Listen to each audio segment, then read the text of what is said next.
반드시 삼성전자나 SK하이닉스는 여러분 포트에 있어야 된다. 주가는 상승을 했지만 밸류에이션으로 보면 지금도 낮다. 전 세계 기업 중에 삼성전자가 영업이익 1위를 차지할 거다, 이렇게 나오고 있습니다. 올해보다 내년이 더 좋아질 거로 예상하니까 항상 반도체 수요는 매년 늘어날 수밖에 없는 전 세계 구조거든요. 근데 모든 주가는 무한히 계속 상승만 하지 않거든요. 상승하게 되면 조정이 나오고 이걸 반복하면서 상승을 하는데 지금은 좀 쉬어가야 되는 구간이다. 향후 유리기판 쪽은 계속 관심을 가져야 되고, 또 이게 어떻게 보면 생산 나올 때보다 기대감이 커졌을 때 주가는 움직이거든요. 그래서 지금이 기대감이 커져 있는 시점이다. 한동안 한 5, 6개월 본다면 횡보하거나 겨우 조금 상승할 정도로 보여지고요. 지금은 삼성전기 접근은 권해드리지는 않고요. 대신 우리 기판 중에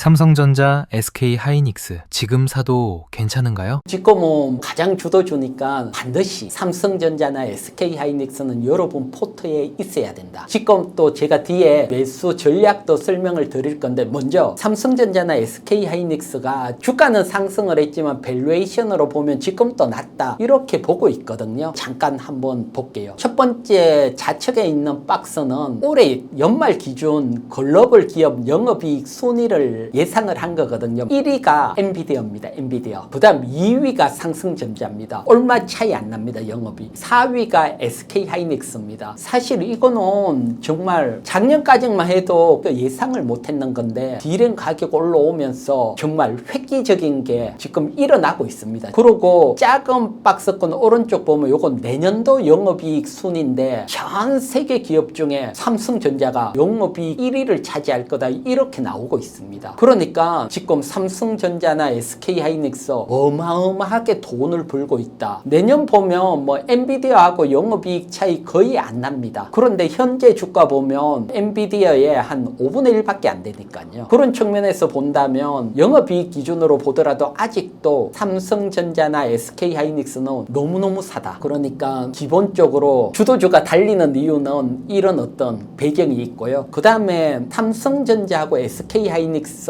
합산 영업이익 그래프를 준비했는데요. 2006년에서 작년까지 보면 두 기업 합쳐서 영업이익이 다 고만 하잖아요. 그러니까 글로벌 순위에 못 들어갔습니다. 올해 예상 영업이익 그래프 보면 확 치솟았지요. 그리고 내년 보면 더 크게 확 올라갔거든. 그러면서 글로벌 삼성전자는 1위까지 가니까요. 지금 이렇게 폭발적으로 좋아지고 있으니까 주가도 지금 폭발적으로 상승을 하는 겁니다. 그래서 당장 올해 좋아지고 내년이 안 좋아진다 하면 주가가 움직이기 어려울 건데, 올해보다 내년이 더 좋아질 거로 예상하니까 올해는 주가는 계속 상승할 거다, 이렇게 보고 있고요. 이제 참고적으로 2027년 기준 PER을 보면 PER 조금 어려울 수 있는데 쉽게 말해서 시가총액을 단기 순이익으로 나눈 값이다 보시면 됩니다. 이게 1년 단기 순이익. 그래서 2027년 기준으로 보면 이게 삼성전자는 한 5배, SK하이닉스는 5.5배입니다. 이게 5배,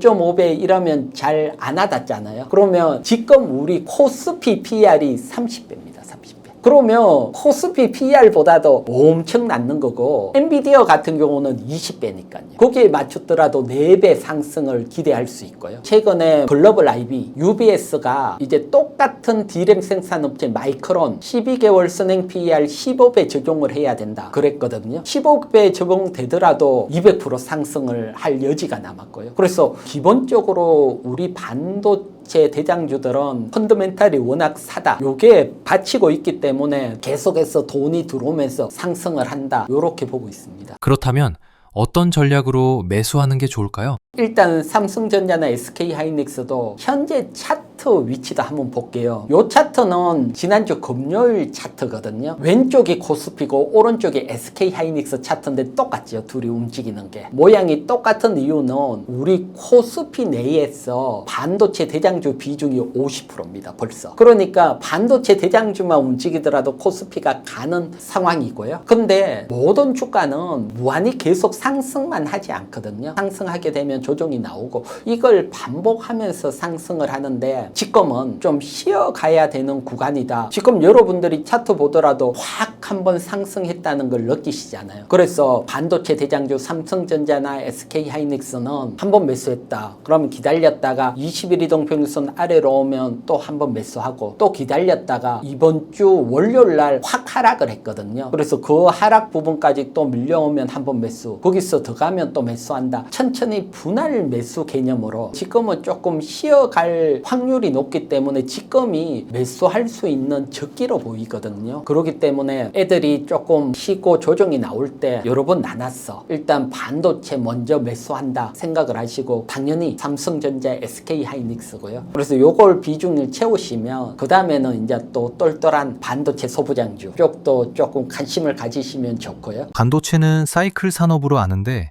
하락할 가능성은 없는 건가요? 말씀하신 대로 반도체는 사이클 산업이었습니다. 왜 사이클 산업이었는지 그것도 한번 설명을 드리고, 그리고 지금은 어떻게 변했는지도 한번 볼게요. 반도체 가격, D램 가격을 전년도에 비해서 얼마나 상승을 했는지 하락을 했는지 나타내는 차트거든요. 그래서 당장 2011년부터 보더라도 상승과 하락을 반복하고 있지요. 왜 이렇게 사이클을 만들어지느냐? 지금 D램 반도체 만드는 기업은 딱 세 기업이죠. 우리 삼성전자, SK하이닉스, 그리고 미국의 마이크론. 그런데 D램이라는 것은 범용입니다. 생산하는 누구나 D램을 가져와서 사용을 하면 되거든요. 범용일 때는 뭐가 되냐고 하면 캐파를 늘려서 많이 파는 쪽이 유리해집니다. 그러니까 삼성전자, SK하이닉스, 마이크론이 캐파를 계속 늘리는 겁니다. 늘리다 보면 수요보다 더 늘어나겠죠. 그러면 가격이 하락을 해요. 가격을 하락하면 이거 부담스러운데 그러면서 이 세 기업이 물량을 줄입니다. 그러니까 감산을 하는 거죠. 그러면 또 가격이 올라가지요. 올라가면 또 캐파를 늘려가 또 가격이 떨어지면 또 감산을 해서 올리고, 반도체 가격이 전년 대비 한 2년 상승하면 2년 하락, 2년 상승하면 2년 하락. 이게 뭐 거의 한 20몇 년간 있었거든요. 그러니까 저도 뭐 기존까지건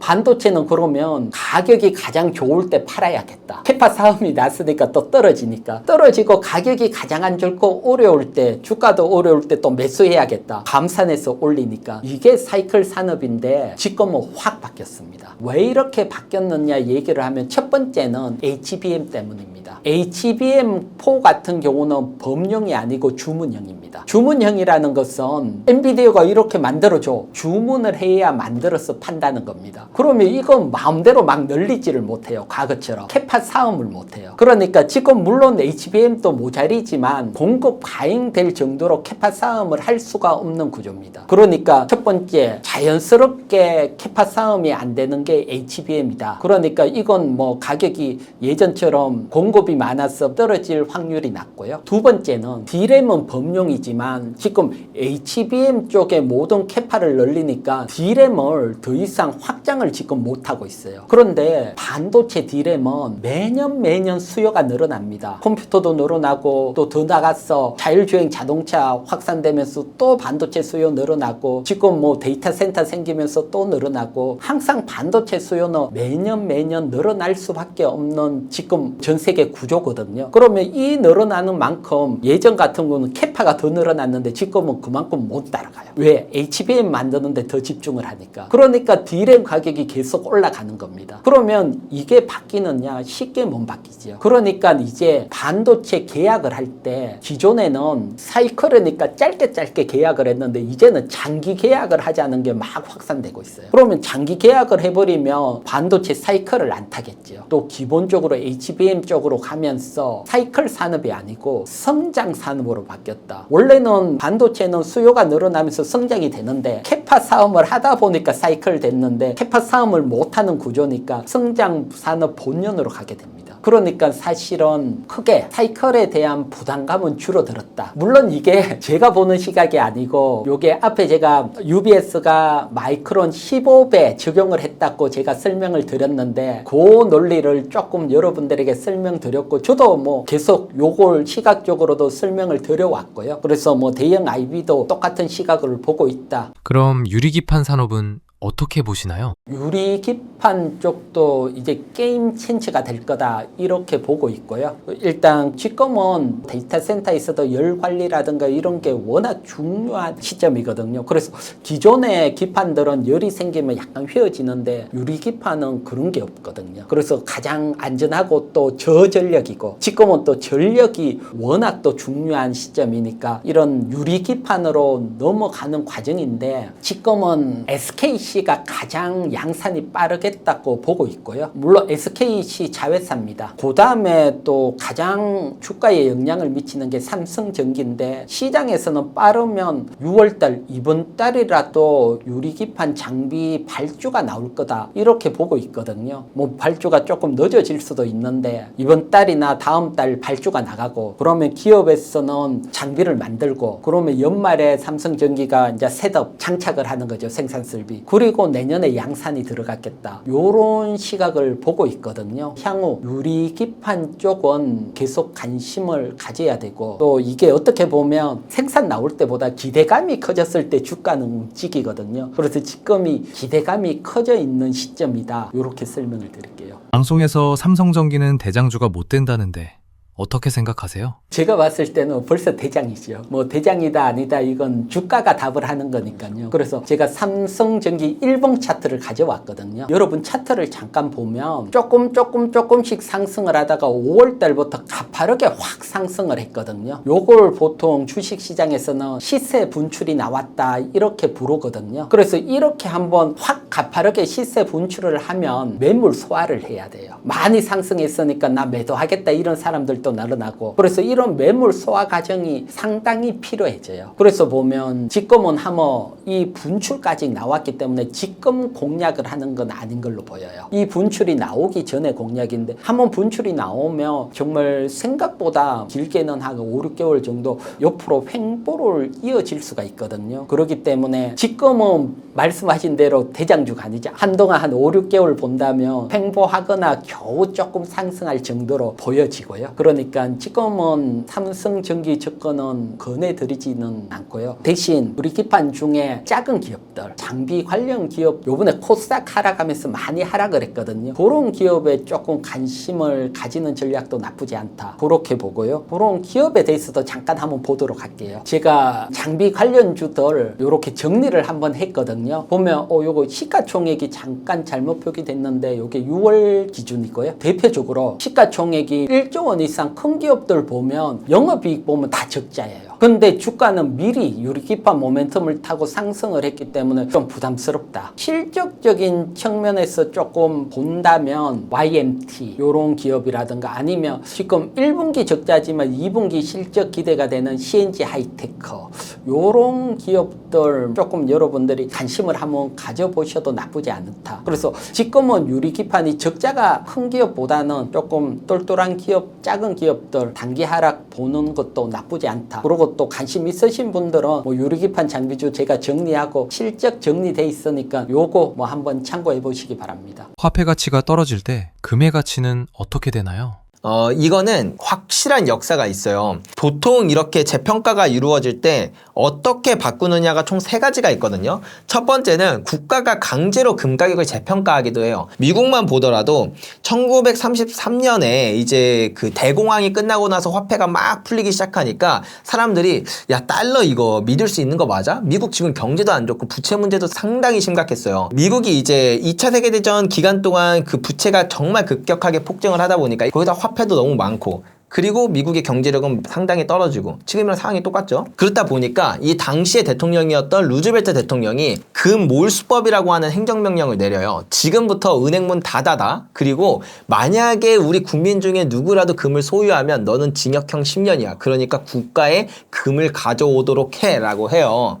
사람들이 내놓겠나요? 안 내놓죠. 그러니까 이게 사람들이 강제로 뺏으려고 하니까 더 꽁꽁 숨기는 거예요. 그러니까 루즈벨트 대통령이 묘안을 내요. 뺏지 말고 그냥 알아서 내놓게 하자라고 하면서 은행이나 이제 어떤 이제 벽만 되면은 다 선전 문구를 써요. 금을 가지고 오는 사람 애국자, 금을 숨기는 너 매국노, 이런 식으로 선전을 하고, 라디오에서도 항상 틀고, 그렇게 금을 가지고 오는 뭐 연예인이라던가 그런 정치인들 있으면은 대대적으로 이 사람이 진짜 애국자라는 식으로 이렇게 홍보를 해요. 그렇다 보니까 사람들이 그래, 내가 뭐 금 가지고 있으면 뭐하냐, 우리 나라 망하면은 끝나는 건데 하면서 일단 나라부터 살리고 봐야지 하면서 이제 금을 내놔요. 여러분들 나이대가 있으시면 아마 IMF 때 기억을 하실 거예요. 그런 식으로 하니까 금이 정말 빨리 모여요. 그러니까 제가 아까 말씀드렸던 것처럼 금 가격을 재평가할 때는 화폐, 그동안 풀렸던 화폐의 양과 금이 일치가 되는 수준까지는 올려야 사람들이 이제 불안감이 해소되면서 화폐에 대한 신뢰가 다시 쌓이기 시작하거든요. 그리고 그렇기 때문에 금에 대한 충분한 매집을 했으면 이제 금 가격을 바꿔야겠죠. 그래서 20.67달러였던 금 가격을 35달러로 재평가하기 시작합니다. 그래서 하루 만에 달러를 보유한 사람은 마이너스 40%에 가까운 하락을 경험을 하게 된 거예요. 그런 식으로 이제 강제로 금 가격을 1대1 매치시키는 수준으로 정부가 재평가하는 일도 생기고, 아니면 1970년대처럼 국가가 재평가하는 게 아니라 자유시장에 맡겨서 재평가되는 그 수준까지 가격이 오르도록 내버려두는 경우도 있어요. 근데 이럴 경우는 이 바닥에 있었던 게 요 정도까지 오르면 이 다음부터는 불안함은 해소되는데 사람들이 약간 그 투기 심리가 작용하기 시작해요. 이제 야수의 심장이 시작되는 거죠. 야, 금 가격이 한 번 오를 때 많이 오르네. 이거 딱 한 달만 넣었다 빼면 한 20% 먹지 않을까? 약간 이런 느낌으로 투기 심리가 붙으면서 자유시장에 맡기면 재평가되는 가격 이상까지 올라가는 현상이 나타납니다. 보통은 이 두 가지 중에 하나로 일어나는데, 지금을 기준으로 볼 때 지금 국가가 과연 재평가할 수 있겠는가라고 하면 일단 시장 자체가 너무 넓어요. 옛날에는 금 시장 하면 네덜란드 시기에는 암스테르담이, 그리고 이제 영국 패권 시절에는 런던이 이렇게 금 시장의 중심지였고, 거기서 대부분의 금거래가 이루어졌기 때문에 뭐 이렇게 재평가를 한다던가 하는 게 생각보다 간단했어요. 근데 지금은 런던, 뉴욕 이 두 가지가 꽉 잡고 있기는 하나, 지금 중국은 상하이 금거래소를 2002년에 설립해서 벌써 20년 만에 아시아에서 가장 큰 금거래소가 되었고, 그 다음에 이제 이란 같은 경우에도 이제 두바이 금거래소가 상당히 크게 성장하고 있고, 인도 금거래소가 되게 빠르게 성장하고 있어요. 이런 것처럼 그 금을 거래할 수 있는 곳들도 더 많아지기 시작했기 때문에 미국이 단독적으로 사실 금 가격을 재평가하는 것도 어렵고, 금 가격을 재평가한다라고 한다면 이게 과연 미국에 있어서 좋은 건가 따질 때 미국이 결코 그걸 선택하고 싶진 않을 거예요. 왜냐하면 미국이 1933년에 제가 재평가를 했다고 했잖아요. 그때 미국이 금 보유량이 얼마였냐면 2만 톤이었어요. 2만 톤이 얼마나 많은 건지 말씀드릴게요. 그 당시에 전 세계 금의 70%를 미국 혼자 독점하고 있는 수준이었다라는 거예요. 그러니까 금을 재평가하면 전 세계에서 가장 부자인 나라, 가장 파워가 센 나라가 되기 때문에, 원래 1944년에 이제 2차 세계대전 끝나고 브레튼 우즈 체제로 넘어가면서 그 브레튼 우즈라는데 이제 세계 정상들이 다 모였어요. 근데 그 시기 때 가장 입김이 셌던 건 영국이었죠. 영국의 패권을 가지고 있었고, 그리고 영국의 그 대표적인 경제학자 케인즈라는 사람이 있어요. 우리 이제 경제학 공부하면 그냥 경제학의 아버지라고 불리는 사람이거든요. 얼마나 똑똑하고 얼마나 그 파워가 있었겠습니까? 근데 이 케인즈는 근본이제를 하지 말고 방코르 시스템이라는 걸 하자라고 이야기를 했어요. 이게 좀 설명하면은 좀 긴데, 그냥 쉽게 말해서 금뿐만 아니라 뭐 석유도 담고 뭐도 담고 하면서 이렇게 한 바스켓을 담아서 이걸 담보로 화폐 시스템을 만들자고 하는, 사실 지금 생각하면 정말 혁신적인 시스템이거든요. 그걸 냈는데 미국에서 바로 까버립니다. 당시에 이제 국무장관이었던 헨리 키신저가 말도 안 되는 소리 하지 마, 돌아가, 이렇게 하고 근본이제로 밀어붙여서 근본이제가 됐어요. 왜? 근본이제를 하면 전 세계 금을 70%를 보유하고 있는 미국이 짱이 되니까. 그래서 그때는 금으로 돌아가고 싶었을 거예요. 하지만 지금은 좀 애매하죠. 미국이 전 세계에서 가장 많은 금을 가지고 있는 건 맞아요. 8,133톤 공식 보유량을. 근데 그게 이전처럼 압도적이냐라고 하면 그렇진 않아요. 중국도 금을 정말 많이 보유하고 있고, 공식적인 양만 2,000톤이지 사실 그 중국이 금을 매입할 때 보고를 잘 안 하는 걸로 유명해요. 보고는 IMF 해야 되는데 굳이 보고해서 좋을 게 없잖아요. 그래서 업계에서 가장 적게 보는 게 중국이 한 5,000톤 정도를 모았을 거라고 생각하는데, 그건 중국, 뭐 러시아 이런 브릭스 국가들이 보유한 금보유량과 비교했을 때 금 가격을 강제로 재평가하면 뭐 미국도 나쁘지 않지만 특히 이렇게 약간 적대 국한테도 오히려 너무 좋은 이점을 주게 되는 거다 보니까 미국은 마지막 순간까지도 굳이 금을 자기네들 스스로 인정하면서 재평가하려고 하지 않을 거예요. 그럼 결국 자유경제 시장에서 금 가격이 올라가게 될 텐데 그거는 1971년과 비슷한 현상이다. 그렇기 때문에 오히려 1933년처럼 강제로 재평가한다라고 한다면 금 가격이 딱 2만 1,000불 정도 오르고 끝날겠지만 근데 지금의 미국이 하는 흐름을 봐서는 1970년대처럼 적정 가격부터 오히려 버블이 시작되는 그런 현상이 나타나면서 우리의 예상을 아득히 뛰어넘는 그런 상승이 나타나지 않을까. 저는 개인적으로 또 그런 생각도 들더라고요. 프리미엄 금 시장에서 리스크를 관리하는 방법이 뭐가 있을까요? 우리나라가 금에 대한 열기가 상당히 뜨거웠죠. 그렇다 보니까 국제 시세보다도 무려 18%나 더 비싼 그런 프리미엄이 붙을 정도로 금에 대해서는 되게 뜨거웠다라고 볼 수 있는데 그게 저는 국내 금 투자가 광기였냐라고 하면 그렇다고 생각하진 않아요. 그냥 전 세계적으로 금에 대한 관심도가 높아진 것만큼 우리나라도 높아진 거다. 근데 왜 우리나라만 이 정도의 프리미엄이 붙었냐는 수요는 전 세계랑 비슷한 수준으로 높아졌는데 공급이 부족해서 그래요. 우리나라는 이제 삼면이 다 바다로 막혀 있고 위에는 북한이 있다 보니까 금을 해외에서 가지고 와야 돼요. 우리나라 안에서는 광산이 거의 없잖아요. 상업광산이 아예 없다 보니까 자체적으로 생산하는 금이 없습니다. 해외에서 가지고 와야 되는데 해외에서 가지고 올 때는 오는데 시차도 걸리죠. 해외랑 거래한다 그러면 거래 단위도 커서 해외로부터 수입해서 공급할 수 있는 업체도 많이 없어요. 그리고 그렇게 한다라고 하더라도 수입할 수 있는 루트도 많지가 않습니다. FTA 협정을 맺은 국가랑만 할 수 있는데 그 시기 때는 FTA 협정을 맺은 국가들도 이제 금에 대한 수요가 많다 보니까 우리나라에 줄 수 있는 금이 많이 없기도 하거든요. 그런 특징도 있어서 우리나라는 사실은 금에 대한 수요가 높아진 것만큼 공급이 못 따라가줘서 그래서 국제 시세보다 유독 더 많이 오른 거라고 생각을 해요. 막 김치 프리미엄이 붙었다 이게 되게 특별한 이슈 같지만 저는 7년 동안 금 투자하면서 이런 일들이 매년 한 두세 번씩은 반복됐다라는 걸 알고 있고 그 다음에 20년 넘게 금거래소를 운영하신 사장님들이랑 대화를 해봐도 늘상 있는 일이었다라는 걸 알 수가 있어요. 그런데 금 가격이 오른다라는 건 매수자가 매도자보다 더 많기 때문에 가격이 오르는 거거든요. 그 말은 무슨 말이냐면 앞으로 금 가격이 오름에 따라서 수요는 더 많이 증가할 거예요. 근데 공급은 결국에 우리나라는 또 한정되어 있고 그렇다 보니까 2019년보다는 2020년이 2020년보다는 지금이 이렇게 계속 한번 김치 프리미엄이 발생하면 점점 더 이게 벌어지더라고요. 제가 2019년에 금 투자할 때만 하더라도 한 3%에서 5% 정도면은 야 김치 프리미엄 비싸다 이런 말을 많이 했어요. 근데 지금은 한번 오르면 20%까지 올라갑니다. 그 정도로 이 상황이 점점 심해지고 있는데 이게 완화되려면 우리나라 안에 상업광산이 있던지 아니면 북한이랑 통일을 해야 돼요. 근데 없던 상업광산이 생길 수는 없겠죠.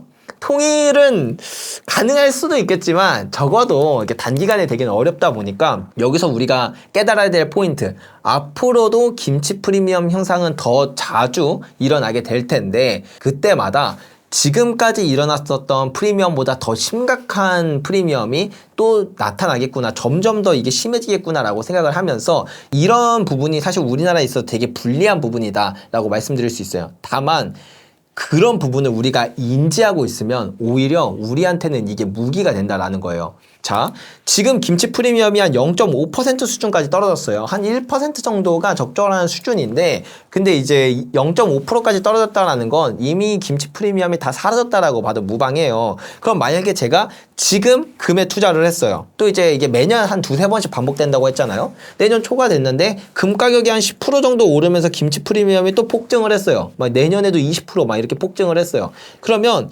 우리는 그냥 단지 지금 투자했다는 이유만으로 금 가격이 오를 때 남들보다 20-30% 더 높은 수익을 받을 수 있는 어떤 하나의 모멘텀을 갖고 시작할 수 있다는 거예요. 그래서 김치 프리미엄을 이해하면 김치 프리미엄은 오히려 우리를 도와주는 요소가 되고 이걸 이해하지 못하고 투자를 하면은 오히려 나를 이렇게 투자로부터 더 불리하게 만들어주는 요인으로 작용을 한다. 그래서 이런 김치 프리미엄이 1년에 두세 번 정도 반복되는 이유 그리고 이렇게 반복된다라고 했을 때 지금은 김치 프리미엄이 어느 정도고 금을 사기 좋은 시점인가 아닌가 이것만 판단하시면은 오히려 김치 프리미엄이 여러분을 도와주게 될 겁니다. 초보자들은 금 투자 전략을 어떻게 가져가면 좋을까요?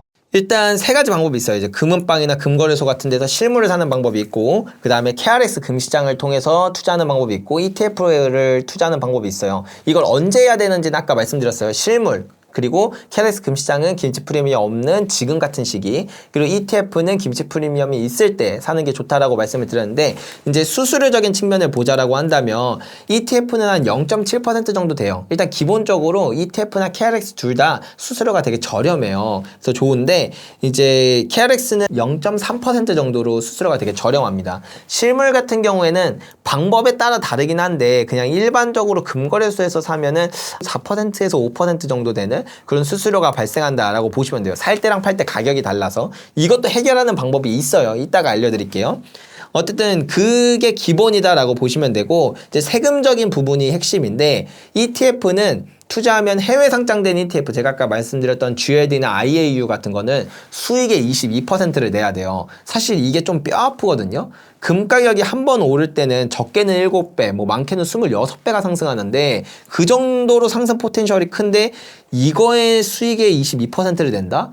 와, 이거는 말도 안 됩니다. 사실 따지고 보면 2배만 올라도 한 몇 년 전만 따져도 금 가격이 40만 원이었고 그것보다 조금 전에 20만 원이었는데 벌써 80만 원 됐잖아요. 2~3배 오르는 건 금방이에요. 되게 금방 올라요, 금 가격이. 근데 2배만 올라도 그 수익의 22%를 낸다라는 건 차라리 부가세를 내고 사는 게 더 싸다고 느껴질 만큼, 그래서 금 투자하는 사람들이 그냥 실물 사는 거예요. 그래서 ETF 잘 안 사는 거지만, 어쨌든 그럼에도 불구하고 ETF는 그런 세금이 있지만 김치 프리미엄의 영향을 안 받기 때문에 김치 프리미엄이 있을 때 잠깐 단기적으로 활용하기 좋은 상품이다. 저는 그렇게 생각드리면서 이런 세금적인 특징이 있고, KRX 금시장 같은 경우에는 매수하거나 매도할 때 세금이 없어요. 그래서 상당히 좋다. 수수료도 싸고 세금도 없어서 상당히 좋다. 그리고 투자 방법도 막 우리 금은방 막 어디 가야 돼요? 뭐 어떤 제품 사야 돼? 이런 거 되게 많이 물어보시는데 어렵잖아요, 초보자분들 솔직히. 그래서 저는 입문자분들은 KRX 금시장으로 먼저 금투자에 입문해 보시는 게 좋다라고 말씀드리는 이유 중에 하나가,